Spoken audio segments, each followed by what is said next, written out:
हाँ जी, BSc students, हमारा जो नेक्स्ट टॉपिक है वो है लेंथ ऑफ द टेंजेंट। आपको क्या फाइंड करके दिखानी है? टेंजेंट की लेंथ फाइंड करके दिखानी है, जो कहाँ से ड्रॉ की गई है, किसी पॉइंट x1 y1 z1 से कहाँ तक ड्रॉ की है स्फीयर पे। ठीक है, आपको जैसे आपके पास क्या है, आपके पास कोई स्फीयर है, स्फीयर का आप क्या ड्रॉ कर रहे हैं? टेंजेंट। जैसे हमने ये टेंजेंट को ड्रॉ कर दिया, पॉइंट ऑफ कॉन्टैक्ट क्या है इसका? ये वाला है। ठीक है, यहाँ पे जैसे कोई पॉइंट है वो उसके कोऑर्डिनेट्स हैं x1 y1 और z1 है। ठीक है, ये क्या है? स्फीयर का सेंटर। इन दोनों को क्या कर लिया मैं, ज्वाइन कर दिया। इन दोनों को क्या कर दिया? ज्वाइन कर दिया। ये एक तरह से क्या करता है? नॉर्मल का काम करता है। टेंजेंट और नॉर्मल क्या होते हैं? आपस में परपेंडिकुलर होते हैं। ठीक है, टेंजेंट और नॉर्मल क्या हो गए? आपस में परपेंडिकुलर हो गए। तो ठीक है, ये आपकी पी पोजीशन है, ये आपकी क्या है? टी पोजीशन है। ठीक है, दोनों क्या है आपके पास? इसके पॉइंट्स दे दिए। ठीक है, आपको लेंथ ऑफ द टेंजेंट निकालनी है, जो कहाँ से ड्रॉ की है? पी वाले पॉइंट से क्या की है? ड्रॉ की गई है। तो पी टी मतलब पी टी क्या है आपके पास? टेंजेंट की लेंथ है, ये आपको फाइंड करके दिखानी है। ठीक है, इसको फाइंड करने का क्राइटेरिया क्या रहेगा? देखो, आपके पास क्या है? स्फीयर की इक्वेशन है। स्फीयर की इक्वेशन के बाद आपके पास इसका सेंटर आ जाएगा, उसकी क्या आ जाएगी? रेडियस। रेडियस क्या है इसकी? सी टी है। ठीक है, पी टी क्या आपके पास? टेंजेंट की लेंथ है, जो कहाँ से ड्रॉ की गई है? स्फीयर वन से क्या की गई है? ड्रॉ की गई है। जो एंगल है पी टी सी वाला वो क्या है? 90 डिग्री है। तो पी टी स्क्वायर की वैल्यू क्या आएगी? पी सी स्क्वायर माइनस में क्या आएगा आपके पास? C T square. ठीक है, क्या आएगा? आपको क्या निकालना है? पीटी का स्क्वायर निकालना है। तो क्या आएगा? पी सी स्क्वायर माइनस में क्या आएगा? सी टी का स्क्वायर। तो आप पी सी स्क्वायर की वैल्यू कैसे निकालेंगे? आपके पास पी के कोऑर्डिनेट्स हैं और सी के कोऑर्डिनेट्स हैं, दोनों के बीच का डिस्टेंस फॉर्मूले से डिस्टेंस निकालेंगे। क्या आएगा? x1 प्लस यू का स्क्वायर प्लस y1 प्लस वी का स्क्वायर प्लस z1 प्लस डब्ल्यू का स्क्वायर। ठीक है, आपके पास पी से लेकर टी तक का जो डिस्टेंस है, मतलब आपको लेंथ फाइंड करनी थी ना टेंजेंट की, तो क्यों इसकी वैल्यू क्या आ जाएगी? यहाँ से पुटअप करेंगे यहाँ पे, तो क्या आएगा? इन दोनों को पुट कर दो वैल्यूज़ को, क्योंकि पी सी स्क्वायर की वैल्यू भी आपके पास सी टी की वैल्यू भी है। तो पी टी स्क्वायर की वैल्यू आपके पास ये आ जाएगी। तो पी टी की वैल्यू क्या आएगी? स्क्वायर रूट जब आप ले लेंगे, इसका मतलब क्या है कि आपकी जो लेंथ ऑफ द टेंजेंट क्या आ रही है? स्फीयर की इक्वेशन ही आपको मिलती जुलती दिख रही होगी ना, बट वह स्फीयर की इक्वेशन जो है, जहाँ से आप टेंजेंट ड्रॉ कर रहे हो ना, वहाँ पे ये पॉइंट पुट होना है। ठीक है, कौन से पॉइंट पुट होना है? जहाँ से आप टेंजेंट की को ड्रॉ कर रहे हो। ठीक है, जिसके कोऑर्डिनेट्स क्या है? x1 y1 z1 है। पुट करेंगे और उसका क्या लेंगे? स्क्वायर रूट लेंगे। तो आपके पास क्या आ जाएगी? लेंथ ऑफ द टेंजेंट आ जाएगी। यही यहाँ पे इसका रूल लिखा हुआ है। उसके बाद हमारा क्या है? नेक्स्ट टॉपिक है वो क्या है? Power of a point with respect to sphere. हम कैसे फाइंड करते हैं? ये कहता है कि आपके पास क्या है? कोई भी गिवन पॉइंट पी है। ठीक है, ये आपने कहाँ से ड्रॉ किया? कोई कोड ड्रॉ करी। ठीक है, कहाँ से? पी पॉइंट से। कहाँ पे? स्फीयर पे आपको कोड ड्रॉ करनी है। इस टाइप से ड्रॉ करनी है कि पी क्यू और पी आर की जो प्रोडक्ट होगी वो क्या आ जानी चाहिए? कांस्टेंट आनी चाहिए। तो ये जो प्रोडक्ट को ही आप क्या कहेंगे? पावर कहेंगे। किसकी? पॉइंट पी की with respect to the sphere.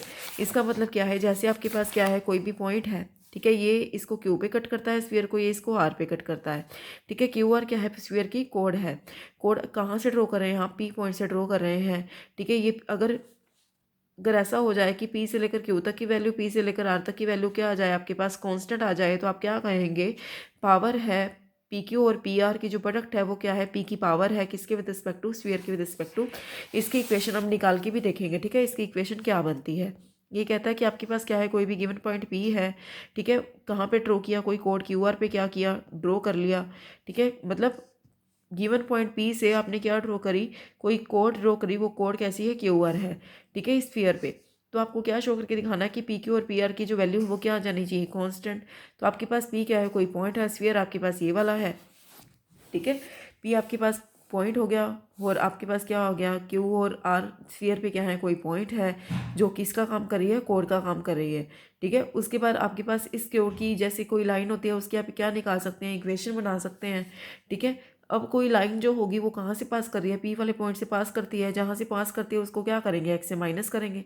ठीक है, मतलब कोई जैसे आपके पास कोड है जो कहाँ से पास कर रही है? पी से, क्योंकि ये जो आपकी कोड है ना वो पी पॉइंट के थ्रू ही आप निकाल रहे हैं, और एलिमेंट क्या है? उसके डायरेक्शन को साइंस है। ठीक है, और यहाँ से आप कोई पॉइंट निकालेंगे, स्फीयर की इक्वेशन में पुट करेंगे, क्योंकि स्फीयर की इक्वेशन के ऊपर ही क्या करते हैं? लाई करते हैं। तो फिर से आर में क्या बनी? क्वाड्रेटिक बनी। क्वाड्रेटिक इक्वेशन है तो सम ऑफ द रूट्स भी आ सकते हैं और प्रोडक्ट ऑफ द रूट्स भी आते हैं। जैसे आपके पास कोई इक्वेशन है ए एक्स के plus b x plus c is equal to 0। ठीक है, तो यहाँ से आप क्या निकाल सकते हैं? स्फीयर की इक्वेशन। ये कैसे आया आपके पास? क्वाड्रेटिक इक्वेशन कैसे बनी है? स्फीयर की इक्वेशन में पॉइंट पुटअप करने से।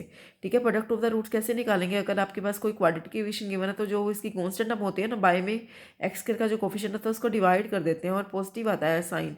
ठीक है, तो यहाँ पे क्या आएगा? सी बाय हो। यहाँ पे क्या आएगा? x1 square. ठीक है, दो रूट्स जो इसके लेट कर लिए वो क्या है आपके पास? जैसे इक्वेशन है ना, तो इसका जो कांस्टेंट टर्म तो ये वाली होगी, बाय में इसका जो कोफिशिएंट है वो क्या है? 1 है। तो इसके दो रूट्स ले लिए, वो दो रूट्स क्या हैं, पी क्यू और पी आर है। पी क्यू और पी आर को क्या कर दिया, प्रोडक्ट कर दिया, क्योंकि ये यहाँ से क्या आएंगे, दो रूट्स को नाम दिया ना पी क्यू और पी आर का, दोनों की प्रोडक्ट करेंगे तो प्रोडक्ट ऑफ द रूट्स आ जाएगा। इसकी वैल्यू क्या है, x1 y1 z1। यहाँ पे पुटअप आपको दिख रहा होगा कि x1² + y1² z1² की फॉर्म की है, तो ये क्या है, कांस्टेंट है, क्योंकि x1 y1 z1 क्या है, कोई आपके पास पॉइंट है। अब इस आप सीधा सीधा देखो यहाँ पे जो इसकी जो वैल्यू आ रही है ना, तो वो क्या है, square of the length of the tangent from the point P to the sphere. जो लेंथ ऑफ द टेंजेंट आपने निकाली थी, यहाँ पे जो वैल्यू आई थी इसकी, ठीक है, उसका क्या है, स्क्वायर है। जब आप लेंथ ऑफ द टेंजेंट निकालते हैं, ठीक है, तो आप क्या करते हैं, स्फीयर की इक्वेशन में x1 y1 z1 को पॉइंट को पुट करते हैं और उसका स्क्वायर रूट लेते हैं, बट यहाँ पे क्या करना है, उसका स्क्वायर करना है, किसका, लेंथ ऑफ द टेंजेंट का। या स्फीयर की इक्वेशन में सीधा ही आपको क्या पुट करना है, x1 y1 z1 पॉइंट को पुट कर देना है, ठीक है।